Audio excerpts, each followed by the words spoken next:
Magandang araw po, Doc Willie, Doc Lisa to.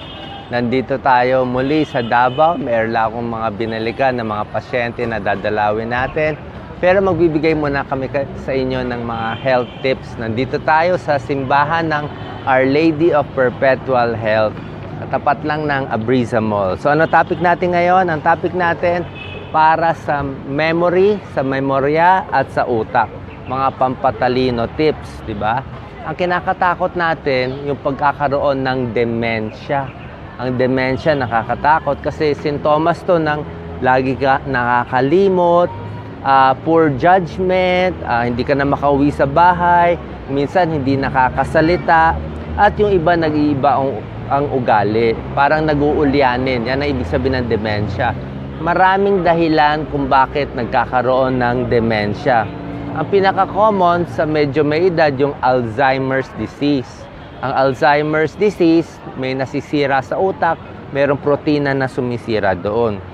Meron ding dementia na ang dahilan ay yung stroke. Yung mga na-stroke, nagbabago yung ugali, nakakalimot din. Parang computer yan eh. Pag nasira yung utak natin, na-stroke, nasisira. Pwede rin magdulot ng dementia ang Parkinson's disease, tulad nung nangyari kay Muhammad Ali o Michael J. Fox.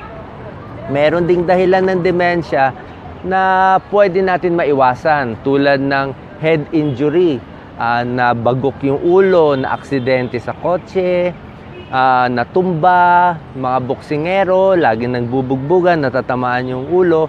Minsan nagkakaroon din ng mild dementia. Meron din ganyan nangyayari. Kaya huwag papauntog yung ulo.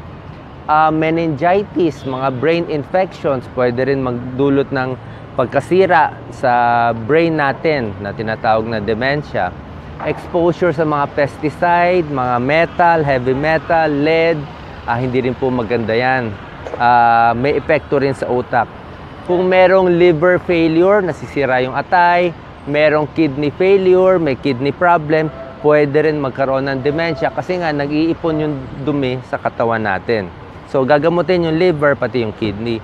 Paggamit ng illegal drugs, shabu, hindi rin maganda po yan. Pag-inom ng alak, sobrang lakas uminom ng alak, nakakasira po ng utak yan pag inom ng alak. Anong mga test ang pwede natin gawin para malaman kung may diferensya sa utak? Merong mga mamahaling test, CT scan, MRI, pero bago yan, meron tayong tinatawag na mini mental status exam. Pwede natin gawin ngayon na mini mental status exam. May grado yan, malalaman kung may dementia o wala. Palagay natin. Tatandaan ninyo, meron ako sasabihin na 3 bagay. Mamaya itatanong ko ulit sa inyo. Ang 3 bagay ay apple, table, and coin. Apple, table, and coin. So, bigyan ko muna kayo ng test. Palagay natin, yung mga may dementia, tatanungin nyo, nasaan kang lugar ngayon? Minsan, di nila masabi. Anong araw ngayon? Sino presidente ngayon? Di nila alam. So, yun yung mga malalalang case na. Ang isa pang test, pwede natin mag-spell.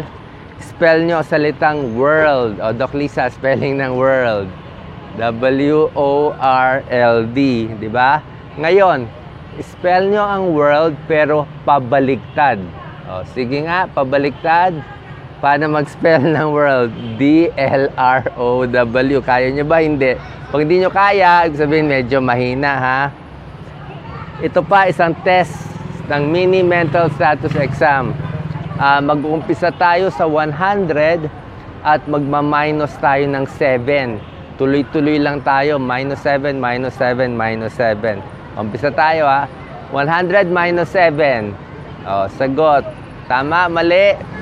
93, di ba? 93 minus 7. Hindi na makasagot. 93 minus 7, mali na. 86. 86 minus 7. 79. Tinatagal lang ko konti para makasagot kayo. 79, 72, minus 7, 65. So, kung kaya nyo gawin yung minus 7, maayos yung talino natin. Wala tayong dementia. Tapos, minsan, pinapasulat nyo na isang sentence. Magagawa ba niya? Okay? So, para makaiwas sa dementia, huwag magpapauntog ha, aalagaan yung utak natin. Pwedeng uminom ng vitamin B complex para sa ugat, baka may tulong din. Siyempre, pag nagmumotorsiklo, kailangan may helmet, diba? Pro-protect nyo yung ulo ninyo. Tapos, para tumalino, dapat ine-exercise lagi ang ating utak. Sabi nga sa medisina, use it or lose it. Pag hindi mo na-use, hindi mo ginamit, malulose mo yun. Hindi mo na, parang sa kamay, pag hindi ka nag-exercise, lalambot yung kamay mo, manghihina ka na. Utak, ganun din, ine-exercise yung utak. Paano? Mag-crossword puzzle, mag-sudoku ka. Huwag ka gano'ng gumamit ng calculator. Kung meron ka, ita-times. Diba? Sulatin mo, mag-times ka, mag-divide ka, baka nakalimutan mo na. Pwede mag-chess, diba? Pampatalino ang chess.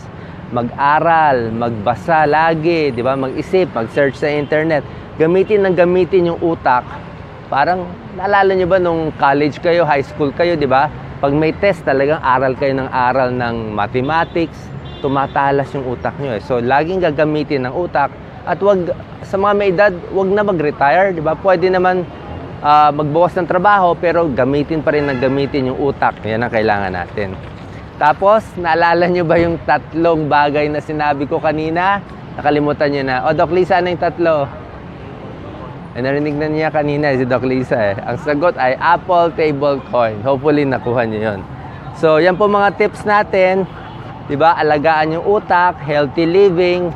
Kung may high blood, gagamutin. Kung may diabetes, gagamutin para hindi rin ma-stroke. So, ito yung mga paraan para malaman natin kung may dementia ang tao at kung paano iiwas sa dementia. Isa pa po, air pollution, di rin maganda. Masyadong mausok. Maganda nga dito, maraming halaman Kasi kung sobrang usok, nalalanghap natin, nasisira yung baga, minsan tumataas din ang tsansa ng stroke.